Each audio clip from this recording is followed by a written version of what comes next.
All right, it is Friday evening, technically. It's almost sundown.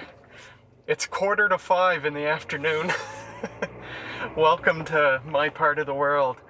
But it's finally time to do the 1-year ownership update of my 2024 Mazda CX-5. I have owned this car for a year.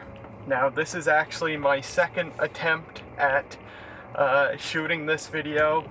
Earlier this week, I shot the first attempt, and I did it at night because I thought it would look cool because the Christmas lights are out and stuff. It ended up just looking like garbage because of my poor quality of my dash cam, and it's almost dark now, but it's not pitch black dark, so hopefully things look all right. But this is where I just am gonna drive around and talk about what it's been like owning this automobile for a year.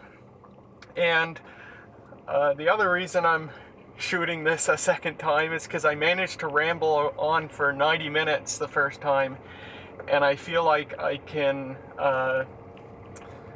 be much more concise if I do this again. So I'm gonna try. So, a year owning this car. I bought it brand new. I bought it with like 12 kilometers on the odometer. It now has 13,900 kilometers on the odometer. So how has it been?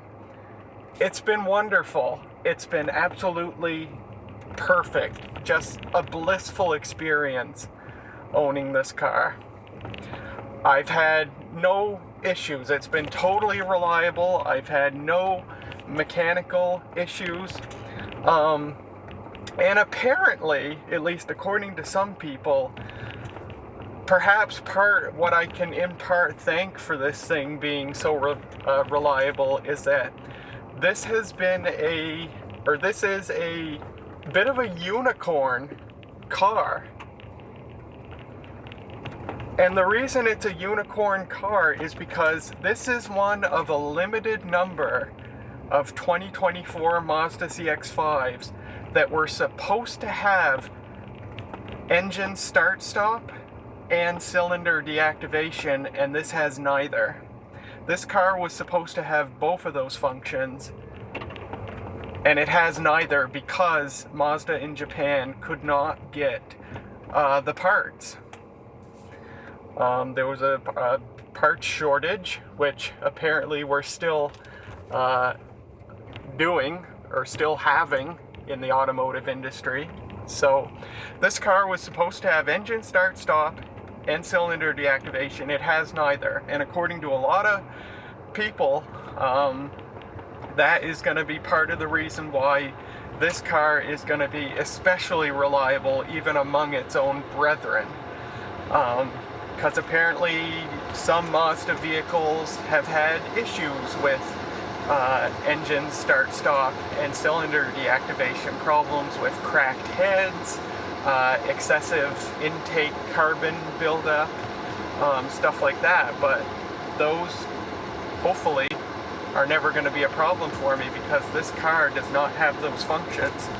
At the cost of fuel mileage, of course, but I mean, I'll take the reliability before anything else. So yeah, this thing's been totally reliable mechanically. Electronically, it's been fine too. The only issue I've had, and it's a very minor one, is I had an issue with my phone connecting to the infotainment system. And if you watch the original video I made of this car 4 days after I took possession of it, you can actually see it happen. It happened, I think, twice in the video. And if you look closely in the video when it happens, you can see a message at the bottom of the infotainment screen that says, could not connect to Florence's S10, or whatever it says. And I looked this up, and there really wasn't very many people who had this issue, but I think everybody who did was an Android user, and apparently it's just a problem with some Android phones.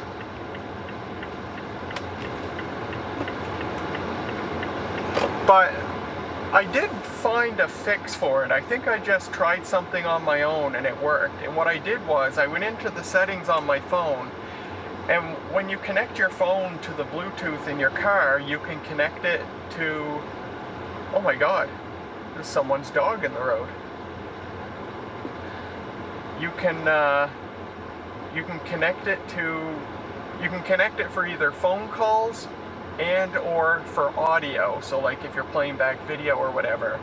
And I switched off the audio connection. I left the connection just for phone calls, and that solved the issue. I never use the audio, but especially lately I've started using Android Auto. I'm actually finally getting with the times. I've always played my music from a USB flash drive. I finally put my music on my phone, plug my phone in for Android Auto, get my music that way, and then you have an audio connection without it having to be through Bluetooth. So that solved that little minor issue. Whether or not there's an update that would fix it, I'm not sure, but it's no matter because I solved it on my own.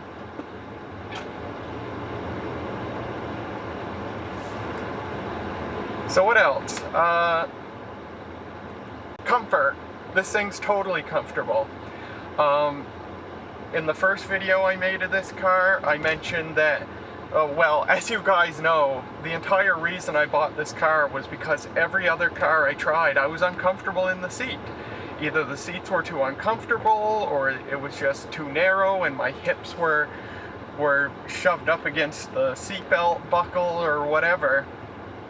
And, you know, what I wanted to buy was this car's slightly smaller sibling, the Mazda CX-5, and I test drove a CX-5 and it turned out to be unbelievably uncomfortable. I was in pain sitting in the seat.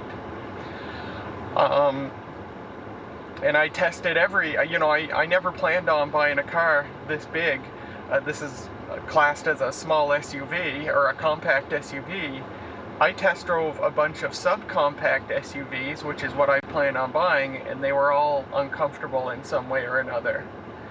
So that's when I tested this car, found that it was comfortable. And the only issue I had at the time with the comfort for this car was that I could sometimes feel the seatbelt receptacle against my thigh, but it didn't really bother me.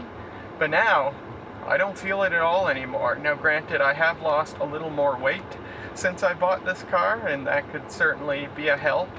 But I think the seat's just worn in and everything's worn in just right. This car is totally comfortable for me now, which is great. And you know, I felt crazy back when I first got this car, or when I first test drove the CX-5 and found the seats super uncomfortable. You know, I did some looking on Reddit to find more posts about people who are uncomfortable in the seats. But what I mostly found was that people found the CX-30's seats and the CX-50 seats, they're the same seats, more comfortable than those in the CX-5, and it made me feel crazy. But I'm finding now, because 2023 was the first model year for the CX-50, and now, a year later, and there are a lot more owners of them now, I've looked at the CX-50 subreddit, and there are lots of posts about people who hate the seats, people who bought the car apparently either without test driving it at all, or test driving it and not realizing it on the test drive.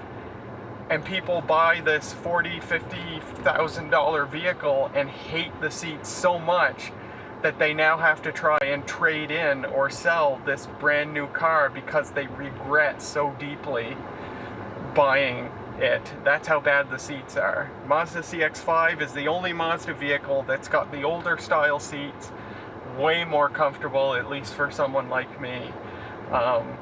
And yeah, this has remained a very comfortable car.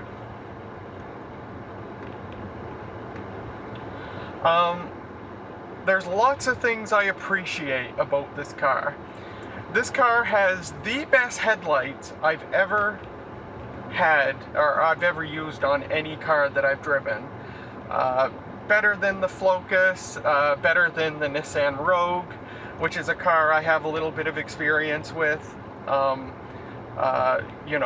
Better than my ex's old Kia Soul. This car has the best headlights I've ever seen on any car. Not that I've seen a huge number of cars, but the headlights are just excellent. And the auto headlights, or the auto high beams that automatically shut off when a car is coming towards you, that works really well. Love the headlights in this thing. Another thing I appreciate, the under trunk storage when you lift up the floor of the trunk to get to where the spare tire is. And there's lots of storage space under there. I have so much stuff stored under the trunk floor. I've got a blanket, I've got a snow brush, tire pump, I've got a tire pressure gauge in one of the little side compartments that they give you as well. Really nice storage layout under the trunk of this car, and that's one of the many things I really appreciate about this car. And that speaks to a bigger thing, which is that I'm not wanting for anything in this car. Like I said, I never planned on buying a car this big, but I'm so glad that I did, because I'm not wanting for anything. I got tons of space, for when I have to carry stuff, and it's just super comfortable going down the road, and I'm just very, very, very happy. And then lastly, I think this car is just beautiful. I really think it's a beautiful car. I think I chose the right color. That polymetal gray is just to die for. I love it so much. And I just think overall, from nose to tail, this thing is just a really beautiful car. People say today that all cars today look the same. My ass, they do. I mean, cars today don't look any more the same as cars 80 years ago looked. So, I mean, I think this thing really stands out. I'm probably biased, of course, but I really think this is a gorgeous looking automobile. The front of it, the back of it, it's just really, really great.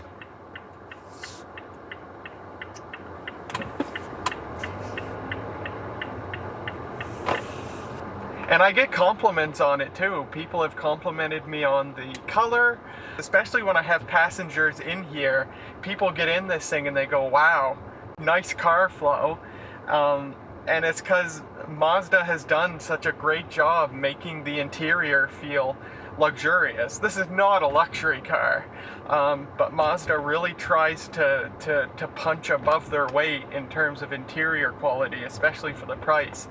I once read somewhere someone called a Mazda poverty luxury. That's a term that I find actually kind of endearing. I like that term, poverty luxury. And yeah, I love driving people around in this thing. It just makes me really, really happy. And people like it when they get in my car, so it makes me very happy. And yeah, whenever I have a friend or hear of someone who's car shopping, I immediately recommend them to test drive one of these. I tell them if they're looking for something smaller, test drive the CX-30, but make sure you have a good feel for what the seats are like. And then if a CX-30 isn't too big for you, then test drive if a CX-5 isn't too big for you, then test drive a CX-5. So I highly recommend this to people who are car shopping if they're looking for this kind of car. Now, as much as I adore this car, and I'm so glad I bought it, and I really do believe that buying this car was the smartest decision that I've ever made, especially for the size of a decision it was. And as you guys know, I spent a lot of time and energy and poring over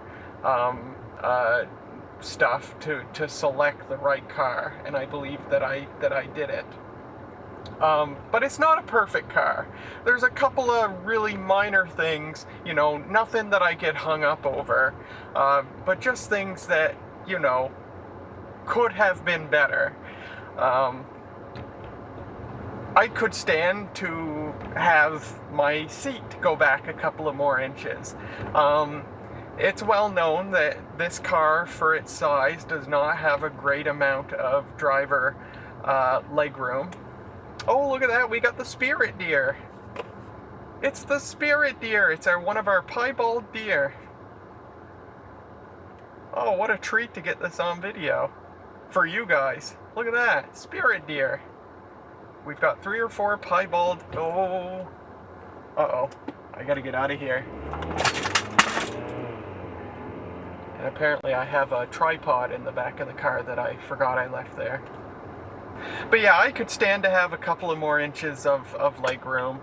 But I'm fine. I'm not uncomfortable at all. Just my legs are a little more bent than what I was used to having in the Flocus and in other cars that I've driven. The auto windshield wipers, they're not perfect. There's actually a lot of people who have had the same issue with them that I have, that issue being that they're just way too sensitive. You have a dial on the stock to adjust the sensitivity, but even turned all the way down, they're just way too sensitive. And they're way too unpredictable. You know, it'll be drizzling out, and they might, you know, go on, you know, they might wipe once every 10 seconds or whatever, and then all of a sudden, for no reason, they'll just start wiping at full high speed. They're just very unpredictable and kind of nonsensical in how they operate sometimes, and other people have found that too. So luckily, you can disable auto windshield wipers altogether, and they turn into ordinary intermittent wipers, and the dial on the stock just becomes an intermittent interval setting. So that's what I've done, and I'm way happier that way. So that's another thing that's not perfect.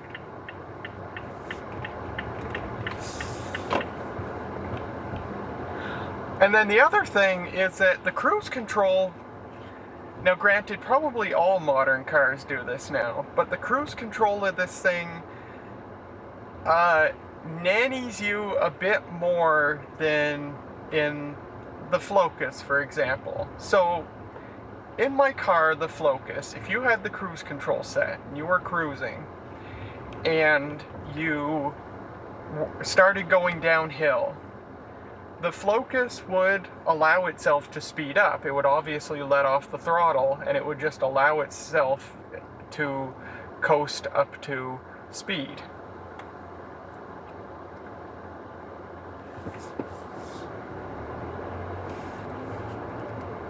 There's a Spirit deer again.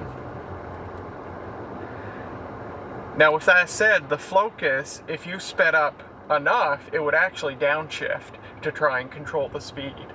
But I was fine because I'm a bit of a hyper miler. And there's the other Spirit deer. There's 2 of them. Holy crap, I've never seen that ever. I've only ever seen one at a time. I'm a bit of a hyper miler, so I like that it allows itself to speed up rather than like actively trying to slow down. But this thing actively slows down. If you're cruising and you start going downhill, this thing will actually put on the brakes. And when it puts on the brakes, it actually lights up the brake lights as if you were pressing the brake pedal. And I don't like that. I don't like that for a few reasons. First of all, it's extra wear on the brakes. Second of all, anyone behind you thinks that you're gonna like slow down to a stop, or thinks that you're just this super timid driver. And then third, you're losing momentum. You know, I would rather just it coast and speed up and, you know, gain a tiny amount of efficiency that way, however tiny. But it is what it is. So yeah, this thing's a little aggressive with regulating your cruise control speed, and it'll actually put on the brakes. And I'm not a huge fan of that. But it is what it is. And now we get to a fun topic. The name. My old car, my 2010 Ford Focus, it was called the Flocus. Some people have asked me, does this car have a name? Or did I give this car a name? And yes, I did. It took a couple of months, but I did give this car a name. I knew as soon as I bought it that I wanted to give it a name, but I didn't know what it should be named. And so I struggled for a couple of months trying to find the right name for this car. And you know, like my friends and colleagues, they knew the Flocus by name too, so they were also interested to know if I was going to give this car a name that they could thereafter refer to it as. So my friend and colleague Ian, I had a bit of a humorous exchange with him when I brought up the possibility of what I was going to name this car to him. He came up with something that was, let's say, creative, but it didn't quite stick.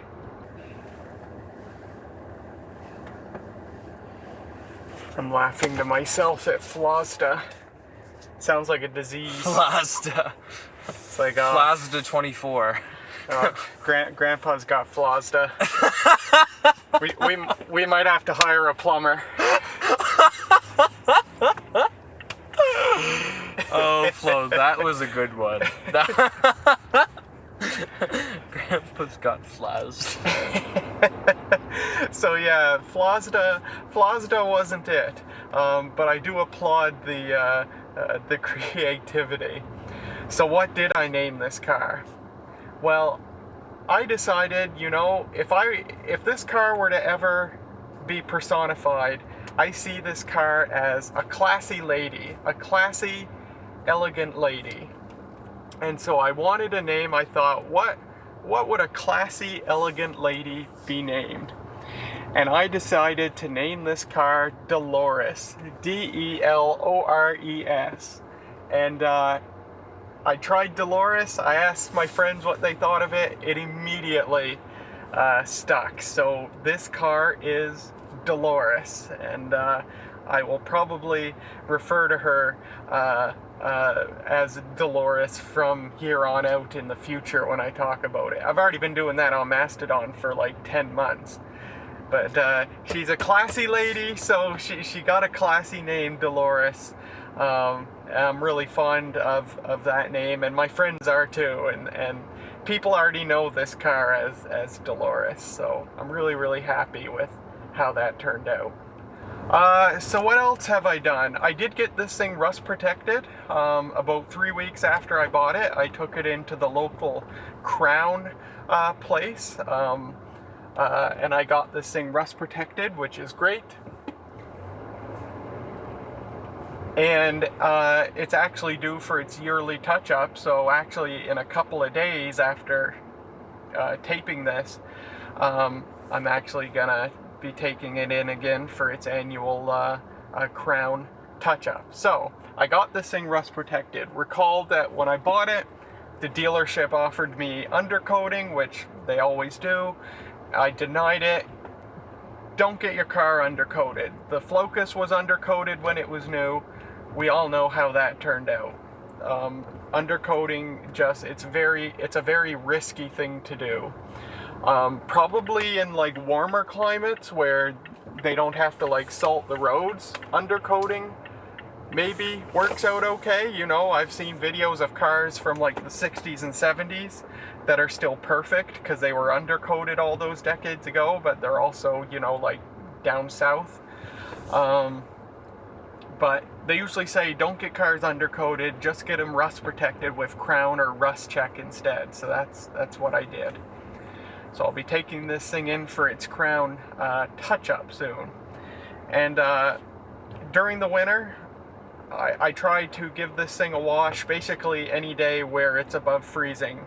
I take this thing into the car wash, get the salt washed off it. So I really am trying hard to preserve this thing as best as possible and never have to deal with rust issues on it like I did with the Flocus, I hope. What's next that we got here?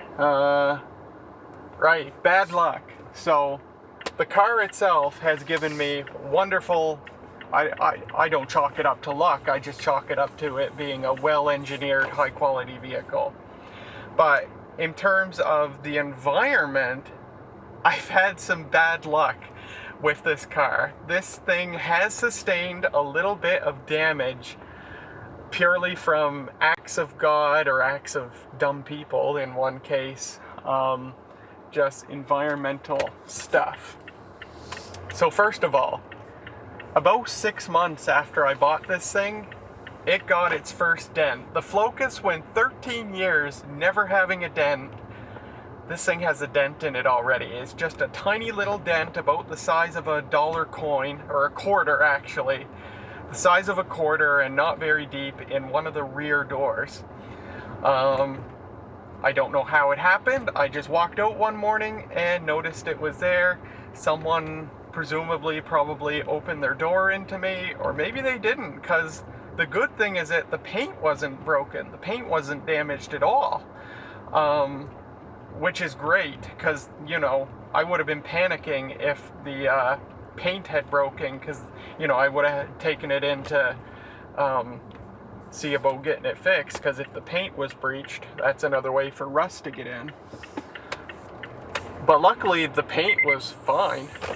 But yeah, so I've got this little dent in my rear door. I could possibly take it to someone who could possibly use one of those suction cup things to pull it out, but since the paint wasn't broken, I've chosen to not worry about it. I'm hoping to have this car for a decade, and a lot of stuff can happen in a decade. You know, it's no big deal. I was sour about it for a little while, and then I just became thankful that it didn't breach the paint. So I just let her go. Another bad luck thing that happened, speaking of paint, so it's well known that Mazda's paint is very, very weak and fragile. It takes very little effort to scratch or otherwise remove paint on a Mazda vehicle, or at least recent Mazda vehicles. It's a point of contention among Mazda owners. And I have had to buy touch-up paint and touch up some spots on this car already. Actually, on three of the four doors. And the reason for that is a few times I have had to open a door against the house. You know, I parked the car alongside the house, and I had to, on occasion, open a door up against the vinyl siding of the house. And I discovered later that the very edge, like the trailing edge of three of my four doors, have a tiny amount of paint missing. Not all the way to the metal, luckily, just down to the primer, but a tiny amount of paint missing, and I deduced that it was just due to the edges of the doors just rubbing ever so slightly against the vinyl siding of the house. That's how fragile the paint is. So I bought a touch-up paint kit on Amazon. The brand name is Scratches Happen, I believe. And I used this touch-up paint, and it actually looks really good. You have to look super close to tell that I ever used touch-up paint in those areas. So, lesson learned, I gotta be super extra careful. But the touch-up paint did a good job, especially because apparently the polymetal gray is a hard color to match. But this Scratches Happens company that sells this touch-up paint on Amazon, it looks pretty good. Wow, I do not have a lot of room to get through here. Good Lord. Thanks, guys, for blocking the road.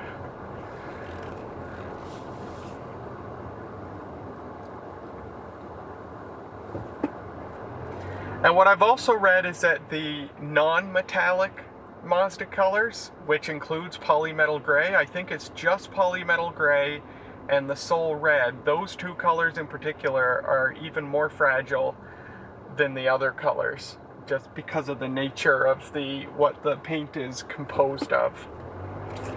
So that's the second bad luck item. I had a little bit of paint rub off the edge of the doors, but I managed to fix it, and a lesson was learned, and I'm more careful now about opening, even just gently opening my door against something. The third bad luck item, and this actually happened just last week. I was on the highway and a transport truck passed me, and it had recently snowed, so there was salt on the road. And when the transport truck passed me, it threw a bunch of salt at me. I heard all this salt hitting the car, hitting the windshield. And when I got home, I decided to examine the windshield just to make sure there weren't any chips in the glass. And unfortunately, it did put two tiny little chips in the glass. They are so tiny, so minuscule. I don't even remember where they are anymore. I have to really closely examine the windshield to find them again. But I got really worried when I discovered they were there, because I've heard before that, if you get a chip in the glass of your windshield, it could turn into a crack later. So when I discovered I had these two tiny little chips, my first thought was, holy crap, I gotta go to Speedy Glass. Speedy Glass is Safelight's Canadian chain. I gotta go into Speedy Glass and get them to fix this. But I posted some pictures online, and I got tons of comments from people saying, don't bother. If I go into Speedy Glass, they're likely going to just turn me away, because the nicks in my windshield are so tiny that there's just no point in fixing them, and it's very unlikely that they'll ever turn into cracks. If they do turn into cracks, then get it dealt with. So that's what I've decided to do. And it was through this happening that I've learned that apparently, just like Mazda's paint, apparently Mazda's glass is just way softer and way more damage prone than other manufacturers. Mazda just uses really soft glass, which makes the chips more prone to happen, but also luckily reduces the likelihood that said chips will turn into cracks. But yeah, my particular chips are so tiny, people said, don't bother, Speedy Glass will probably actually turn me away. So I'm content with that. Like I said, I don't notice that they're there. So anyway, lesson learned again. Next time I have a transport truck pass me after it snows, I'm going to be ready to hit the brakes to reduce the likelihood of them throwing salt at me. So that's all the bad luck items that I've had with the car. Nothing major, nothing to worry about. It's annoying little stuff, but it could have been a lot worse, and I think overall I can consider myself lucky with this car.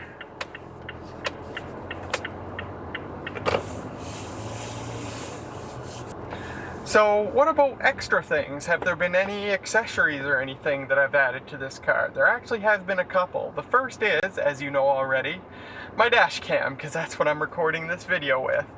My Garmin dash cam tandem that I originally bought and installed in the Flocus, I put in this car too. And I had no problems getting it installed in this car. How I wired it, it's not hardwired. I'm actually powering it from one of the USB ports in the center console. The cord runs across inside the headliner, across to the passenger side, down the passenger side A-pillar, down the inside of the passenger side front door, under the front passenger floor mat, and then up between the passenger seat and the center console and into the center console. And the cord that comes with the camera was just long enough for me to be able to do that.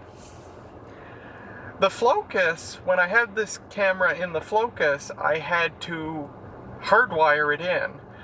into the fuse box. And I had to do that because the Flocus's USB port did not supply enough current to power the camera. And the cigarette lighter sockets in the Flocus are powered all the time. So I couldn't do that. I tried that and learned the hard way that this camera will kill your battery if you do that. So if this car, the cigarette lighter sockets are also powered all the time, but the USB ports are shut off 5 minutes after the ignition is turned off. So that's perfect. So I have my camera being powered by the USB ports, and it also powers on and starts recording as soon as I unlock the doors or open the hatch or whatever. So that's perfect. So yeah, I got my dash cam installed. The other thing I installed, I bought a WeatherTech bumper topper. It's a plastic piece that sticks to the sill on the back of the car to just protect the sill for when you're loading and unloading stuff from the back. Mazda sells that accessory. It's a nice metal thing and it's like $300. But the WeatherTech bumper topper was just $80 or $90. So I bought one. And what prompted me to buy it was that I did have a small accident. I had a bunch of rack mount old TV stuff loaded in the back one day, taking it home, and it shifted on the drive home, and when I opened the hatch, some of it fell out and it scratched the sill on the way out. Now the sill's just plastic, so you know, no problem, you know, for rust or anything, but it did scratch the paint. Why are you flashing your headlights at me? What does that mean? I'm not sure. Maybe there's deer up ahead. I've had it happen a couple of times where, because, you know, I mentioned how great the headlights are in this thing. Once in a great while, someone comes by and they think that my high beams are on and they flash me. And then I flash them and they quickly turn their high beams off once I flash them back. Yeah, it's just because of how bright the headlights are in this thing. Sometimes people mistake and think that I've turned the high beams on when I haven't. It is dark now. So if I do that, there's the high beams. Really, really great headlights in this car again. So yeah, it did scratch the paint on the bumper sill. So I bought the WeatherTech bumper topper, and I like how it looks. It was almost a disaster putting it on, because you put it on, the bumper topper, the underside of it has 4 strips of double-sided tape, and you're supposed to peel back the covering on those strips a little bit, put the item down on the sill, and then push down on it while pulling on the paper that you peel off to make it stick to the sill. And 3 out of the 4 strips of double-sided tape, the peeling ripped off in the middle of it being peeled. So I had this thing partially stuck to the sill, and I couldn't get to the edge of the paper to peel it the rest of the way off. So what I had to do was very carefully pry up on the product until I could get my fingernails in to grab onto the rest of the paper and peel it the rest of the way off. So I got it. It was almost a disaster, but I managed to get it in the end. But yeah, I'm not sure if I did something wrong for that to happen, or if it was just really bad luck or what. But anyway, I got it on in the end, and yeah, I like the bumper topper. I'm glad I bought it. Even if it's only cosmetic, because there's no rust consequences to the bumper or the bumper sill getting scratched, it still looks nice, and it feels good, you know, knowing that I'm protecting the paint underneath if I ever choose to sell the car in the future or whatever.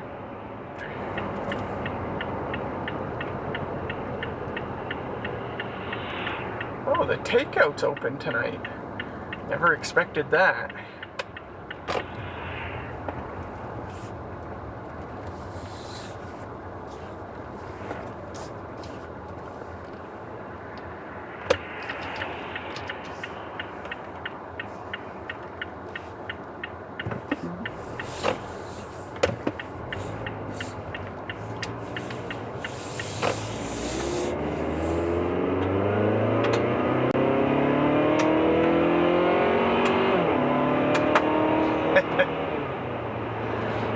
I never open this thing up like that. I really appreciate how snappy the transmission is, despite the fact that it's an old school 6-speed torque converter automatic transmission. The shifts are so snappy, it's almost like a dual clutch. It's really quite impressive. It's a really nicely designed transmission. Okay, next item of business. Fuel mileage, I'll talk about that. So, I'm getting, well, okay, I'll start by saying the EPA rating on this car has worst in class fuel economy. The EPA rating is 23 city, 29 highway. My lifetime average in this car so far is 29 miles per gallon, mixed driving, which is fantastic. I'm very happy with that, because I know an awful lot of people who, it seems if you're lucky, you get like 25 in one of these. If you're not lucky, I know some people who have gotten like 17, like pickup truck levels of fuel mileage. But I'm getting 29, and I'm very happy with that. I am a light-footed driver, and that no doubt helps. I'm a light-footed driver and a bit of a hyper-miler. But yeah, I'm very happy with that overall. The reason this car has such bad fuel mileage compared to its competitors is because it's got a big engine. It's a 2.5 liter 4-cylinder. And then combine that with the fact that I've got one of the unicorn ones that doesn't have cylinder deactivation or start-stop, I am very, very happy with the fuel mileage that I'm getting in this. My mileage record for a single drive is I got 39 miles per gallon on a trip from the city back home. So an hour and a half, 2-hour trip on a rural highway with speeds between 35 and 55 miles an hour. So I thought that was pretty impressive.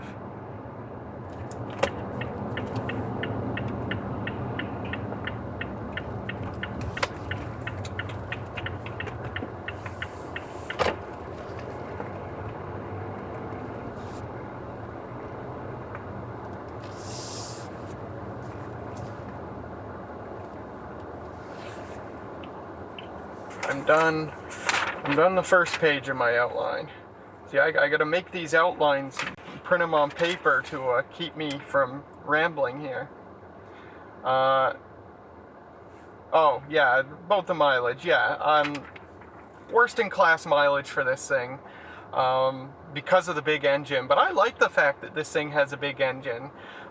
It's very torquey, especially when you're just going around town. It rarely gets above 2,000, 2,500 RPM before it shifts. The transmission's been designed to complement the engine nicely. It shifts very, very early.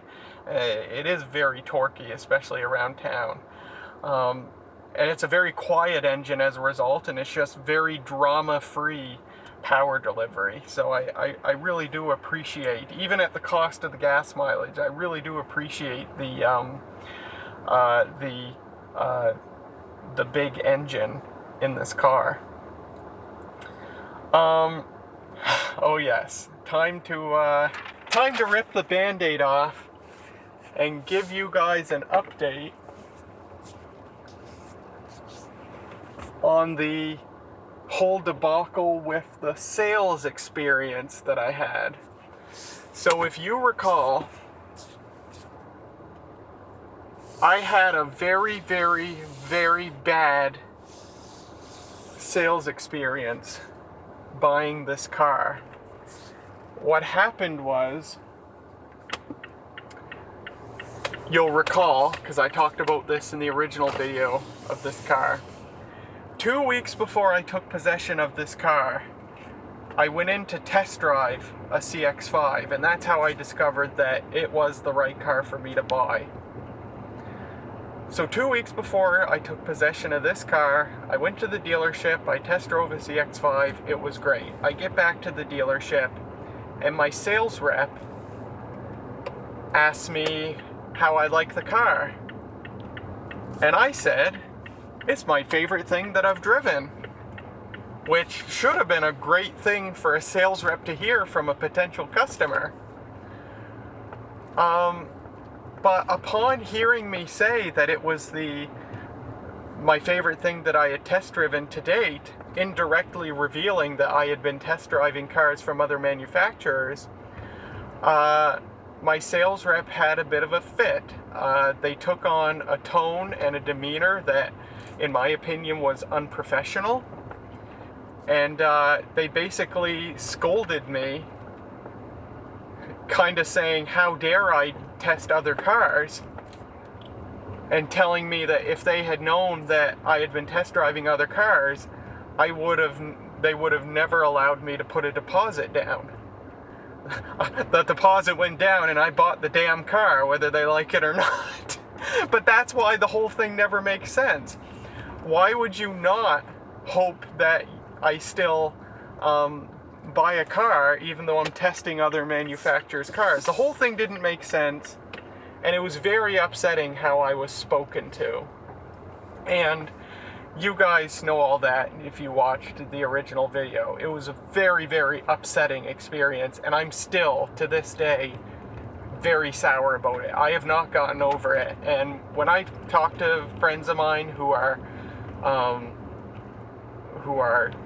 you know, car shopping, I say try a Mazda and go to the dealership that I bought this car from, but ask for a different sales rep. Because, sorry, you know, the things you say and the things you do have consequences. And yeah, I don't have a relationship with that sales rep anymore, and I'll be darned if they're ever going to sell me another car. But here's what happened, because what I said in the original video was that I was hoping that I would get a survey, a customer satisfaction survey from Mazda Canada. And I said that if I did get a survey, I would take it and I would explain what happened on that day. And, well, I did get the survey, and I did take the survey, and I did not hold back in explaining what happened the day I test drove a car and how it made me feel. And I submitted the survey. I'm very glad I did that. It was not easy for me to do. I don't take pleasure in, you know, bad-mouthing's not the right term, but I can't think of another term, but bad-mouthing someone or how they do their job. It was very uncomfortable for me to do, so I'm glad I had the courage to do it. Well, a couple of days after I took the survey, my sales rep reached out to me via email, and they apologized. And they said, I'm sorry, I never meant to make you feel bad. And they went on to explain that it is a real rule, apparently, that if the dealership knows that your car that you're shopping across multiple dealerships, that they will not let you put a deposit down on a car. And it makes no sense to me. Why wouldn't they take that deposit? The worst thing that happens is that they give the deposit back because you changed your mind. The best thing that happens is they go through with selling a car, right? So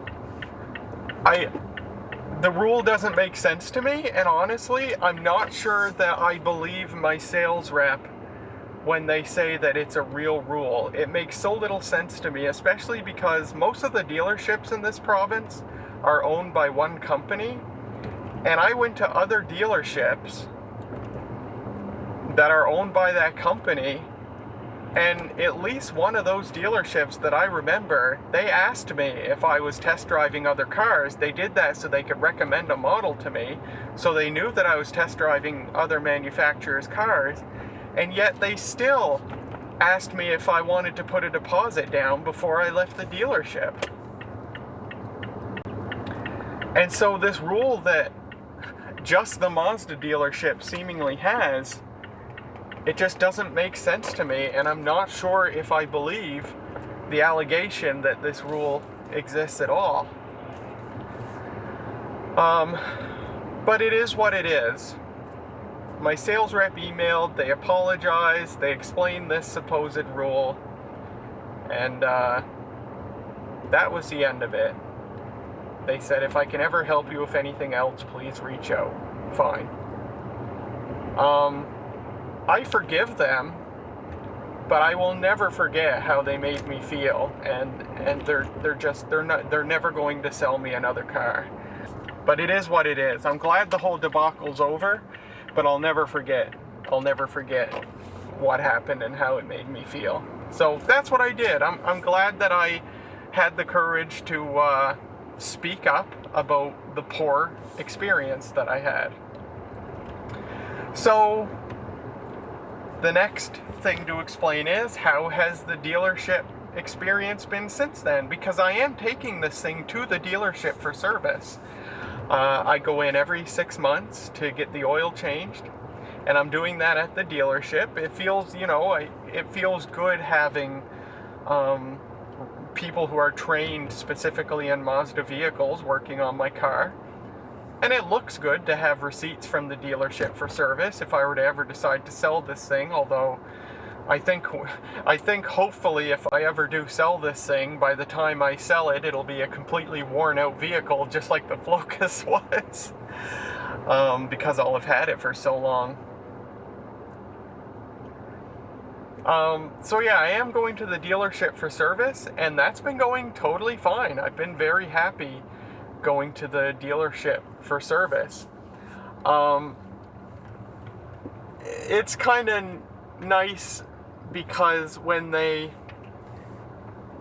you go to the dealership for a regular service, there's a few little extra things that they do besides just changing your oil. They check your engine air filter, they check your cabin air filter, they check how much brake pad life you have left, tread wear, stuff like that.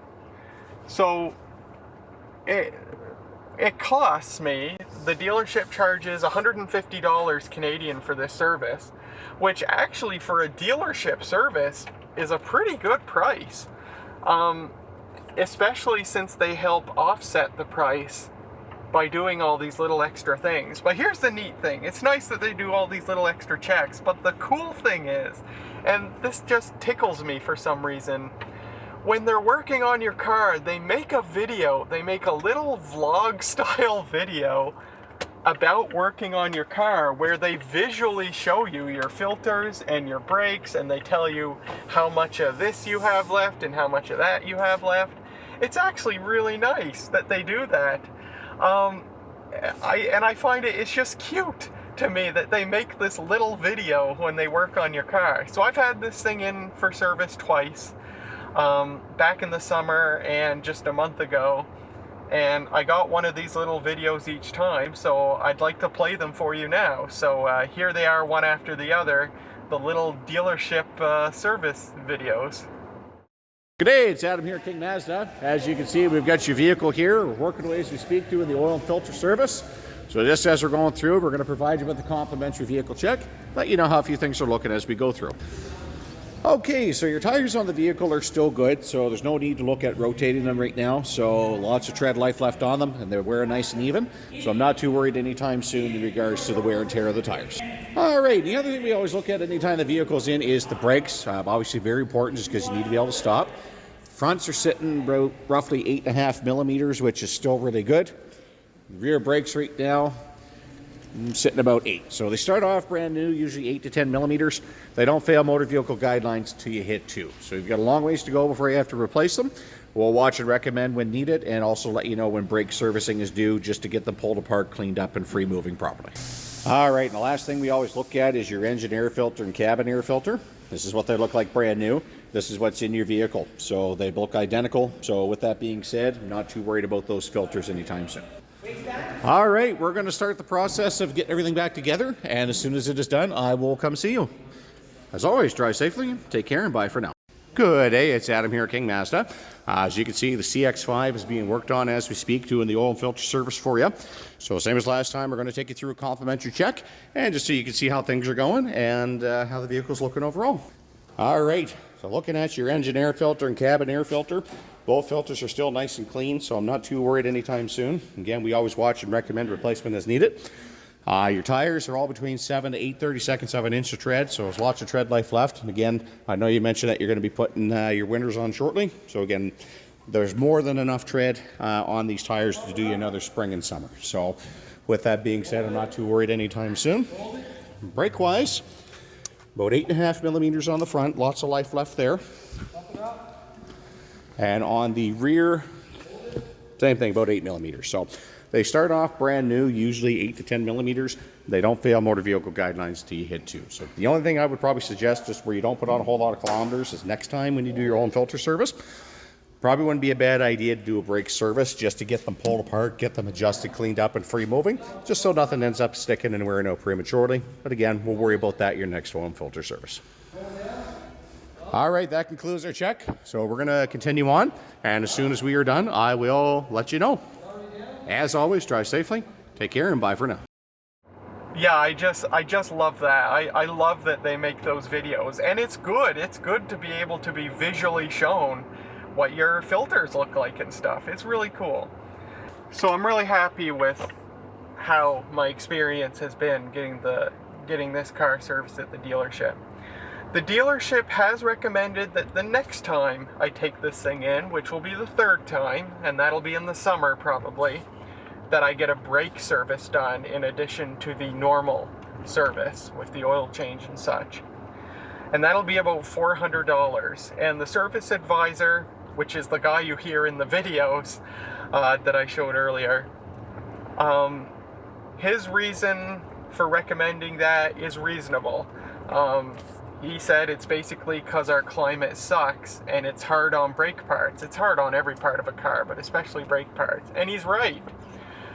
Our winters, with the cold temperatures and the salt that we use, it's really hard on brakes and brake calipers and stuff. And so yeah, the next time I take this thing in, I will get a brake service done. You might remember that one of the big issues I had with the Flocus the last couple of years I owned it, besides the devastating rust that took it off the road, was 2 or 3 times I had brake calipers lock up on me. And once or twice I got stranded on the side of the road because of that. And one of those times, it wasn't even an old caliper, it was one of the new calipers. It failed early. And that could have possibly just been due to poor quality aftermarket parts. But it's also well known that our winters, with the salt we use and the cold freezing temperatures, combine that with the hot humid summers that we have, it's just hard on brake parts and sometimes causes parts to fail early. So the service advisor recommended that I get that done for $400. Yeah, I'm gonna get that done. A lot of people might say that it's a waste of money and not the bother, but I don't ever want to go through again what I went through with the Flocus, so I'm gonna get that done.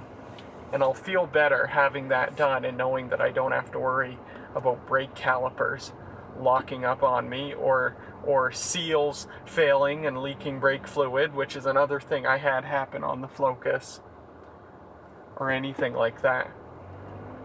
So yeah, that's what I'll do. Now, with that said, there was one little hang-up that happened with regards to dealership service. But to talk about that, I have to talk about that I bought winter tires for this thing. It's the first time ever that I've ever been able to afford winter tires, so I'm really glad that I was able to do it. So I did buy winter tires for this thing. I planned on buying them at the dealership just so I could keep everything at the dealership. But I had a bit of a weird experience trying to do that. What happened was I called the dealership to make a service appointment, and I was going to get my winter tires put on at the same time that I was getting my oil changed. And what I expected was, I thought that I would call the dealership and they would give me a few prices for tires over the phone at the same time that I made the appointment. But what happened was I called the dealership and I made the appointment, and then the feller on the phone told me that another person would give me a call back in a few days to discuss pricing. And I thought that was a little weird. I thought, I just thought they would say, we have this tire and it'll cost this much, and this tire and it'll cost this much, because they already know what kind of car I drive, right? They know right off the bat what it's going to cost to put winter tires on.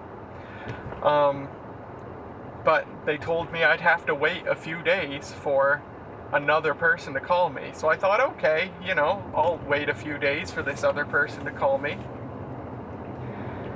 And so what happened was I waited 5 days and I never received communication from this other person who was going to give me tire prices. And I was tired of waiting. There's an anxiety that comes with waiting for knowing what the price of something is going to be. So after 5 days, I didn't hear anything back. I thought, screw this. So I called the dealership up and just changed my appointment to just the oil change. And then I called the local mechanic, who I took the Flocus into many times. And lo and behold, the local mechanic did exactly what I expected. They immediately gave me the price for 8 different kinds of tires, the as-installed price for these tires on steel wheels, because I bought steel wheels to go with them, right over the phone, that first call. And that was perfect. So they gave me the prices for tires, they had the tire that I wanted to get, and I made the appointment. So I had the local shop here put on my winter tires. I bought them from them. And it ended up taking 9 days for the dealership to get back to me with tire prices, which is funny because the person who contacted me for tire pricing still contacted me even after I told them not to bother with tires for my appointment, just to make it an oil change. But it took 9 days after I made the appointment for that communication to come in, which is kind of disappointing. But I'm glad that I bought my winter tires from the local shop. I like the local shop. I trusted them with the Flocus. I trust them again with this thing. And local business, glad to support them. And I probably got a better deal than I would have buying them from the dealership. So, you may wonder, what kind of winter tires did I buy? I already knew right off the bat what tires I wanted to buy. I bought Michelin X-Ices. Yep, I paid for the best. I figured, if I was gonna spend the money on winter tires, I might as well spend the money on good winter tires. So that's what I did. Michelin X-Ices. I'm loyal to Michelin for no reason. Whenever the factory Yokohama tires, which will now just be my summer tires, whenever they wear out and I have to replace them, it'll probably be Michelin tires again. But I bought Michelin X-Ices. And I bought them not because they're just a really great winter tire with really great performance, but they're also top-notch for ride comfort. They're very quiet. They're among the quietest winter tires as well. Bridgestone Blizzaks are way up there as well. They compete very closely with Michelin X-Ices. So that's what I did. I bought those tires, I got them put on steel wheels, and I am very happy. I'm driving on these tires right now, and let me tell you, I was so surprised at how quiet these tires are. They are very little, if at all, louder than the Yokohama tires. Now granted, the Yokohamas probably aren't a high bar to compare against. A lot of people don't like them. But I can remember my ex's car, which had cheaper winter tires on it. It was exhausting, the road noise from those tires. It was so loud that by the end of a drive, your ears were almost ringing. It was just a very tiring experience driving that car with cheap winter tires on it. So I'm really glad that I paid the money for some winter tires that are very, very quiet. It's very nice. So what did it cost me? So these winter tires on steel wheels, in the end, it came to $1,750. Yep, it was a dent in the old bank account.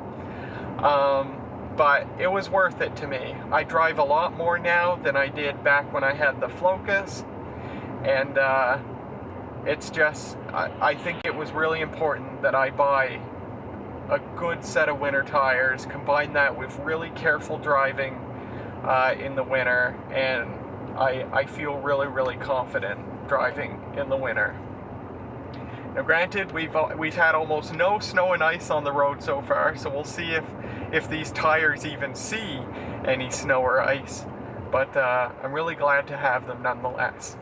I opted not to buy tire pressure sensors. It would have been an extra $300. I decided to save that $300 because this car is very drama-free when it's missing its tire pressure sensors.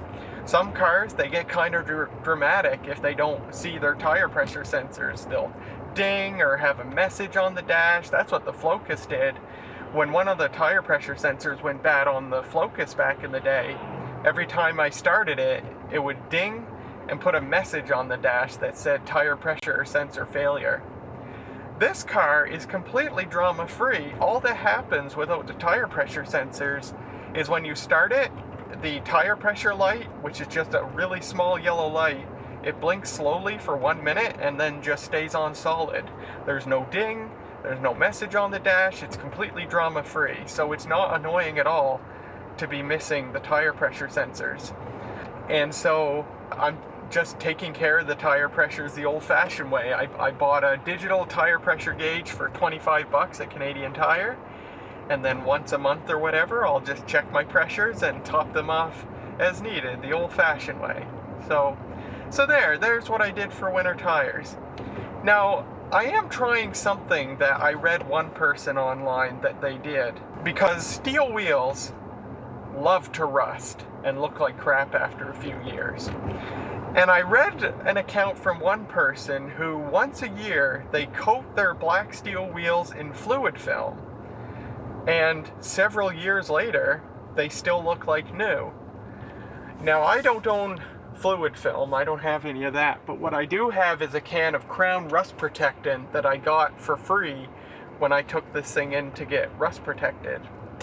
So what I did was I sprayed a bunch of this Crown rust protectant spray on a paintbrush, and I used the paintbrush to paint the wheels with this stuff. And we'll see if it works. I'll do that once a year, you know. As soon as the next time I washed this thing, it washed all the stuff off the wheels. When I painted the stuff on, it made the wheels very glossy. It gave them a glossy look. But the next time I washed the car and it all washed off, they're back to looking matte again, just like they were before I ever did it. But, you know, even though it sprayed off and even though the wheels are painted, you know, who knows if any of the rust protectant spray actually stuck to the metal. But I'll do it once a year anyway. And, you know, maybe it's sticking to the metal. And maybe hopefully it'll keep the wheels looking nice. So, yeah, I will try that. So, yeah, that's winter tires. Really happy that I can finally afford to have them. What else? That was it. That's everything to do with this car. There's a couple of more items that I will bring up in this video. One is I just recently read Consumer Reports 2024 results for car reliability, with some very interesting results actually. So the most reliable cars sold in 2024, number one was Subaru, of all people, which I couldn't believe. I can't believe that apparently Subaru is selling the most reliable cars, at least in North America. I couldn't believe that.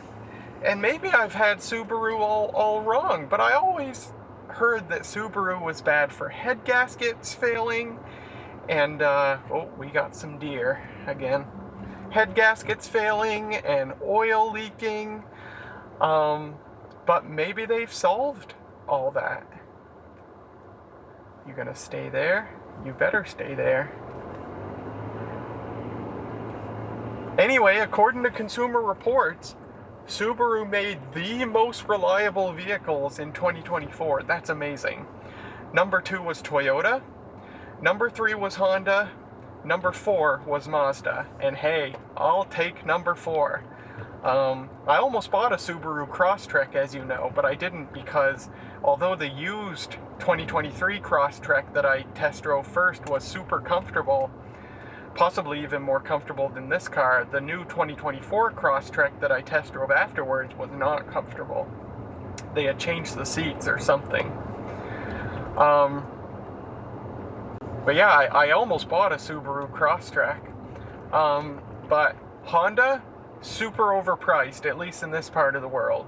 $40,000 base price for a HRV, which is $40,000 what I paid for this car. That's just crazy. Toyota, you can't get a Toyota. Toyota in Japan is purposely limiting production to artificially inflate the price of their cars. And I think that's just super greedy and super shitty. So, you know, when I first started car shopping, Toyota was the first that I wanted to go to. I wanted to test drive a Corolla Cross. I never even got to test drive any Toyota because they weren't even interested in selling me a car unless I basically gave them a $5,000 bribe, which is just ridiculous. And they said they were going to call me when some models came in that I could test drive. They never did that. Toyota's just not interested in selling you a car unless you pony up a mountain of cash first thing. Super dumb. So screw Toyota. So with all that, I'll take number 4. That's great. After that, from most reliable to least reliable, was BMW, Nissan, Hyundai, Kia, and then Ford. And then the least reliable vehicles for 2024 was General Motors, surprise, surprise, Jeep, Tesla, which is too bad, and Rivian. Rivian made the least reliable vehicles of 2024. That is too bad. Sucks to suck, I guess. But yeah, I thought I'd share that because it was kind of interesting to read that. And then the final thing I want to talk about in this video is an update on the Flocus. I see the Flocus once in a while. It's still on the road. And actually, just yesterday, I saw the Flocus for the first time in like 3 months. I actually thought for a while that it must have been junked, because 3 months ago, the inspection would have run out. And I didn't see it on the road for 3 months, so I thought, well, they must have not gotten it fixed, so it would pass inspection. They must have junked it. I also have a feeling the Flocus got resold after I sold it, because I sold it to a middle-aged guy, and I saw him driving it for a while, but then now, in the past few months, I've seen this young kid driving it. So anyway, I have a feeling it got resold again, but I thought it might have been scrapped because I didn't see it for a few months. We got another deer here. But literally yesterday, I was on the road and I saw it. I saw it in a parking lot, and I actually parked beside it and took a photograph of it. It looks great. They either repainted the rocker panels, because remember I had to put new rocker panels on it and they were painted black, which looked kind of cool. But they either repainted the rocker panels to match the rest of the car, or they put new rocker panels on it again. But the fact that it's still on the road after the inspection would have run out means that hopefully they got it fixed. And I have a feeling that they did, considering they decided to put in the effort to either have new rockers put on again or to have the present rockers painted to match the rest of the car. But the car's all one color again, And it also has new wheels on it. I had a terrible issue with the wheels leaking air, alloy wheels. They get old, that's what happens sometimes. But it looks great. And so I'm happy to see it still on the road.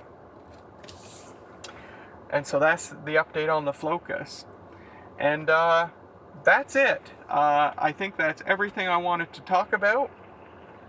That is my 1-year ownership update for Dolores, my 2024 Mazda CX-5. I am so happy I bought this car. I really feel like I made the right choice. And I made a smart choice. I have never felt so relaxed to be a car owner. Owning the Flocus was always just, it was always worrying, when's the next thing gonna break? When's the next brake caliper gonna freeze up? Or, when is something else gonna happen? And it always brought me anxiety. And I don't have that anxiety anymore. I feel total confidence in this car. I consider it my trusty steed. We've done a lot of things together already. And yeah, I'm just super happy. I've started dating again because of this car. There's no dating pool where I live here. I live in a small town, rural part of the province.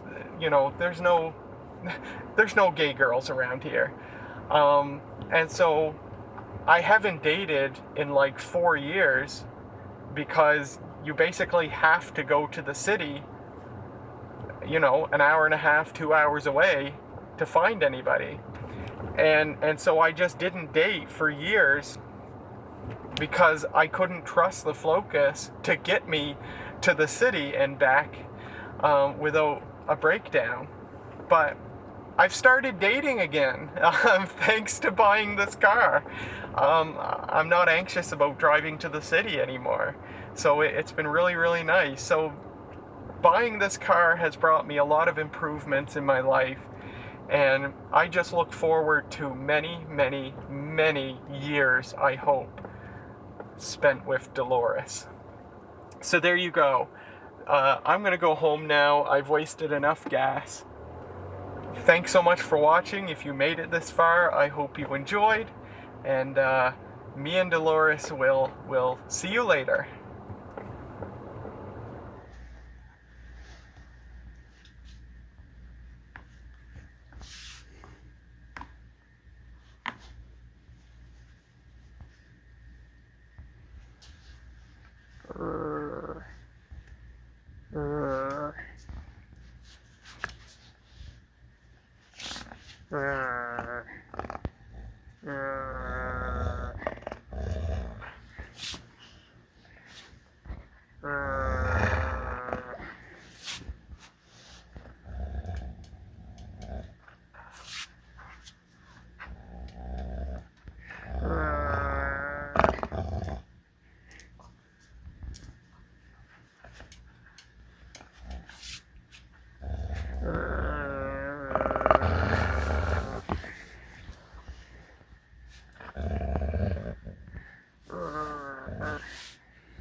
Here, come on.